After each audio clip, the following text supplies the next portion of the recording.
Now at 5, Joplin celebrates the completion of a road project years in the making. Plus, local advice for off-roading safety in the wake of a tragedy. And the prospect for legalizing marijuana in Kansas. The 4 states' most watched news starts now.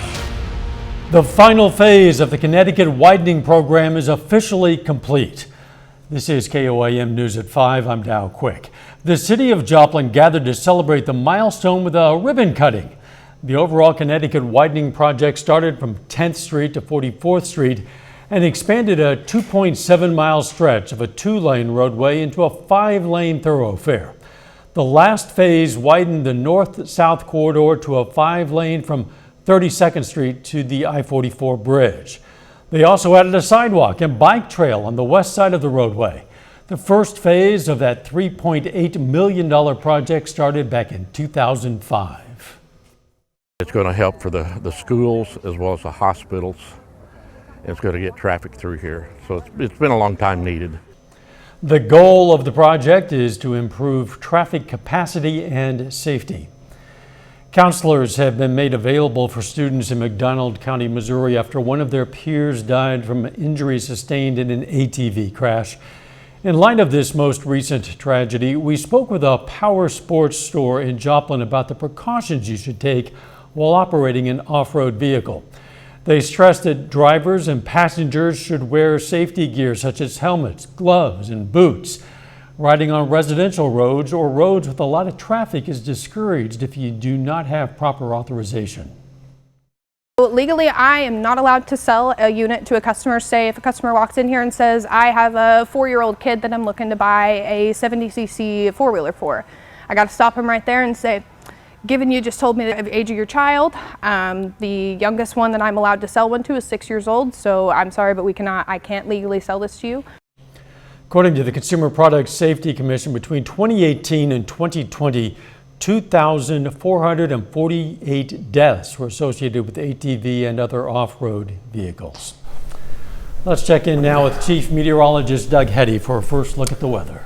Well, it definitely turned out to be a much cooler day for us today. Temperatures only into the lower 40s for afternoon highs. 40 in Joplin, 39 is where we stand in Pittsburgh. We're into the mid to upper 30s once you get into our northern counties. A little bit warmer in our southern counties. Temperatures 44, 45 degrees. The winds have calmed down a little bit, but these are going to pick back up once again as we go into the daytime hours tomorrow. Really just kind of a cold evening. Slide back through the 30s. We may get a little bit of patchy fog in here late tonight, so watch out for that, especially if you're going to be on the roads late tonight into tomorrow morning. Also, the deer are moving. But besides that, we have pretty much clear skies. We're going to get a few clouds that kind of skirt in a little bit later on tonight. But it is going to be cold as we drop back into the upper 20s later on tonight. Warming back up. Also, temps dipping a bit. So all over the place. We'll talk about that here in just a bit. Catch you in a few.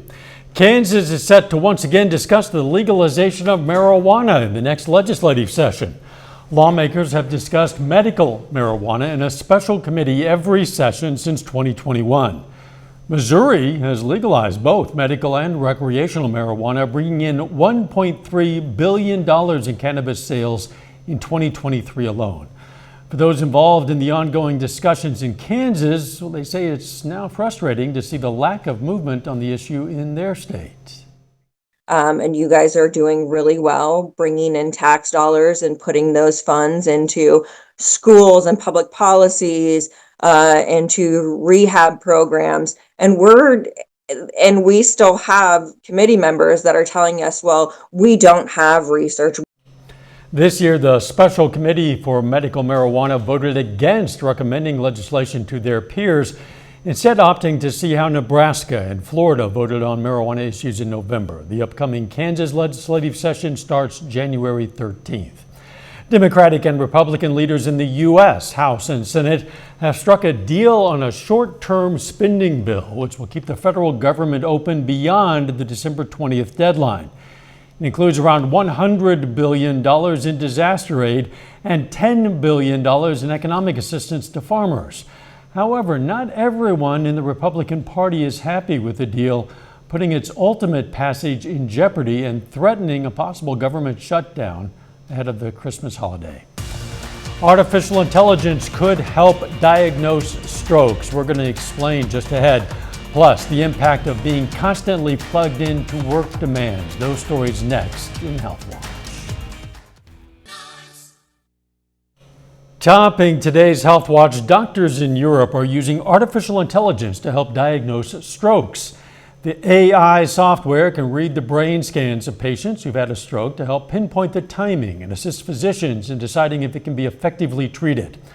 Researchers say the aim of the new technology is to give faster and better emergency treatment in the hospital because standard treatments are only effective in the very early stages after a stroke, and any delay could result in further harm.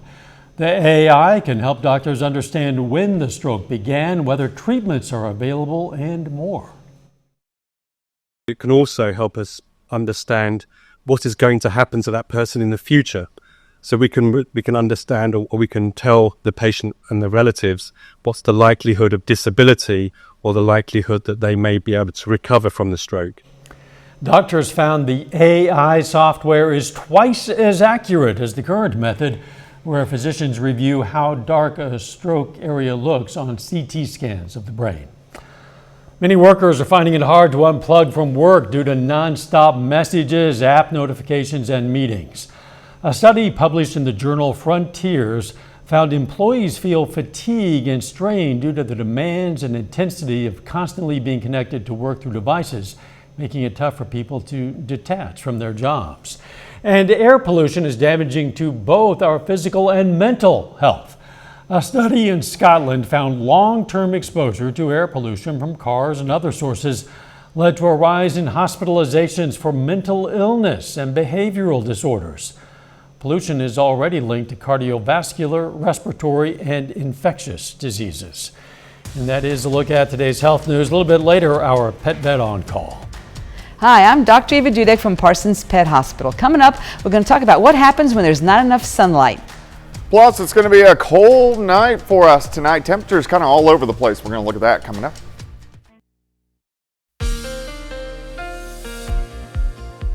Well, it turned out to be a chilly one for us today. Temperatures really struggled to warm up, not near as warm as what we did have yesterday, as we had pretty good temperatures pushing 60 yesterday, not the case for us today. Great shot. This is Indigo Sky Casino and Resort. Indigo is just outside of Seneca, Missouri. It's 42 in Neosho, 39 in Carthage, 39 in Pittsburgh.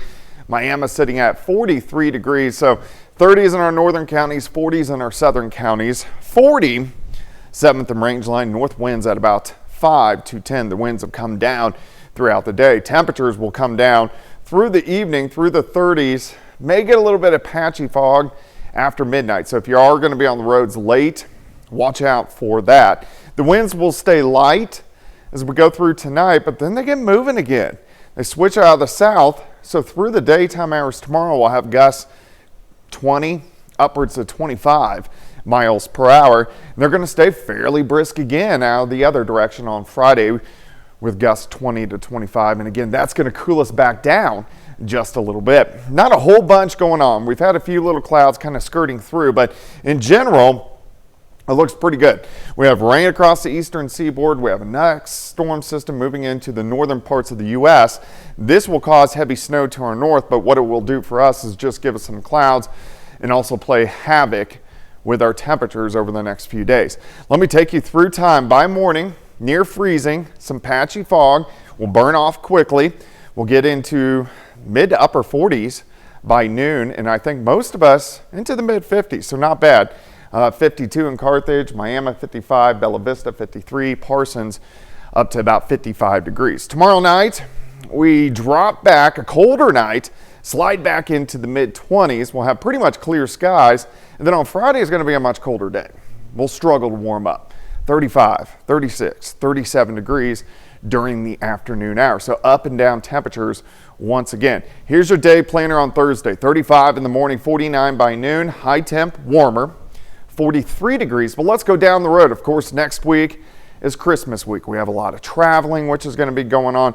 So we're looking upstairs in the atmosphere. So we're going to start early next week. We have a system dropping through. It's a weird, disorganized system.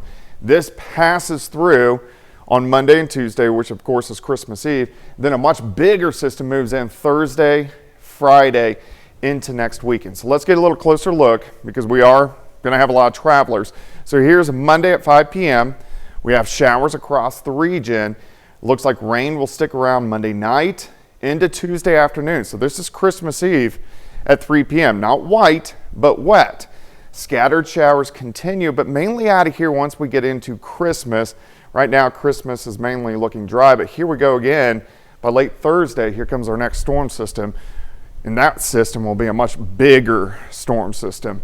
One of the bigger ones that we've seen over the, past month or two. All right, 53 tomorrow, 39 Friday, 48 Saturday, 53 Sunday. Christmas Eve, Christmas Day, temperatures are going to be good, but we're really going to be dodging the rain next week, which of course we need the rain, but not good for, people want to do outdoor activities. Right, or travelers for that matter. Thanks, Doug. It's beginning to sound a lot like Christmas at Steadley Elementary in Carthage. Fairview Christian Church hosted this sing-along event. Families gathered in the gymnasium while kindergarten through third graders sang holiday classics. Audience members were invited to sing along. The event was so packed, many audience members had to stand the entire show.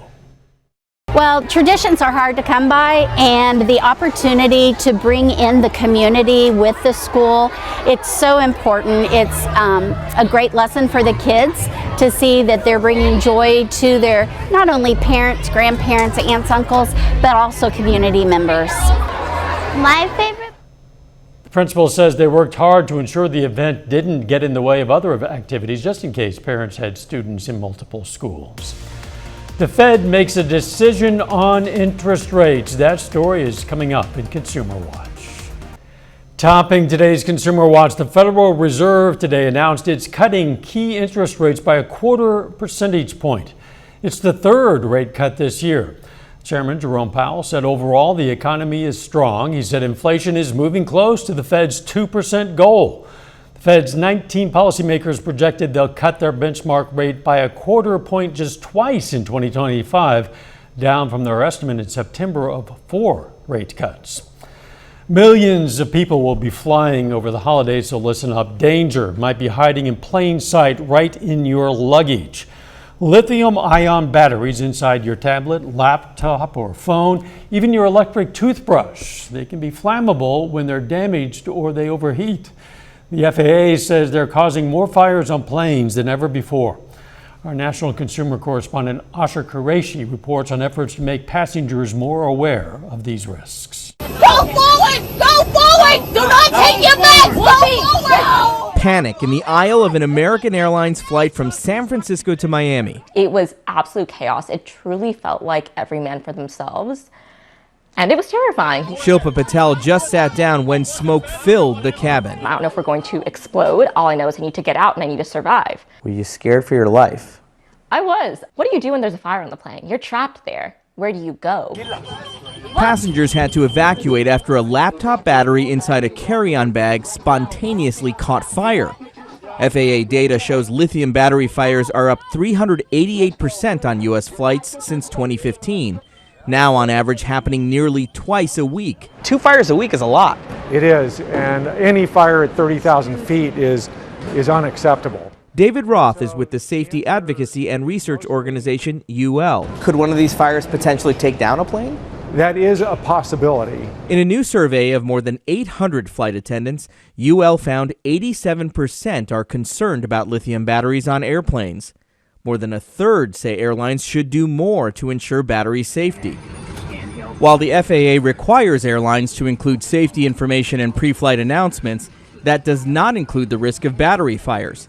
Some airlines, including American, Delta, and United, do offer some guidance about handling your devices. If you lose your phone or other device under a seat, ask a flight attendant to help find it. But they give no details about the risk of fire. Why not include more information about what to do in case of a lithium-ion battery fire in that pre-flight announcement?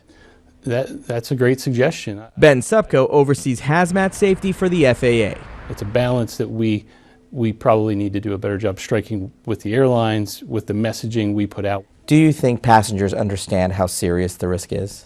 I don't think so. Passengers should never put a lithium battery in a checked bag, and they're warned about that during check-in. But it's also important to keep an eye on your devices in flight. If you notice something that's getting warm to the touch, or the screen is discoloring, or it's starting to bulge, quickly notify flight crew and ensure that they come and address it immediately. And prevent situations like this. It costs us pretty much nothing just to say, hey, the reason why we're so serious about this is because it could be really dangerous. It could catch fire, so you have to be careful. The UL survey also found 1 in 4 passengers admit to packing lithium batteries in their checked luggage. A dangerous practice since it would be even harder to put out a fire in the plane's cargo hold. Usher Qureshi, CBS News. Now, CBS News asked American Airlines about the incident at the San Francisco airport and if it has any plans to update its safety announcements. A spokesperson didn't answer that question, but said flight attendants undergo rigorous and regular training to respond to onboard emergencies. The Federal Trade Commission has a new rule to ban so-called junk fees on hotels and live event tickets. The regulation requires companies to disclose all costs to the consumer in a, quote, timely, transparent, and truthful manner. The aim is to prevent surprise charges, such as a resort or service fee, right at the end of a transaction, which the federal agency describes as deceptive. The new rule is set to go into effect next year. Our Pet Vet on Call, up next.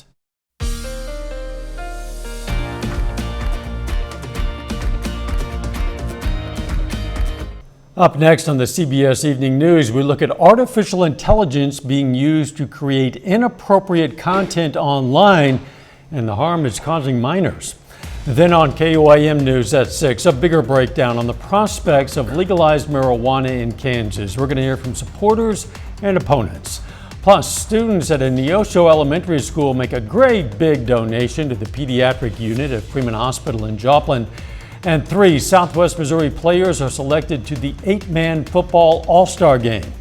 Stay with us for the CBS Evening News and then KOIM News at 6.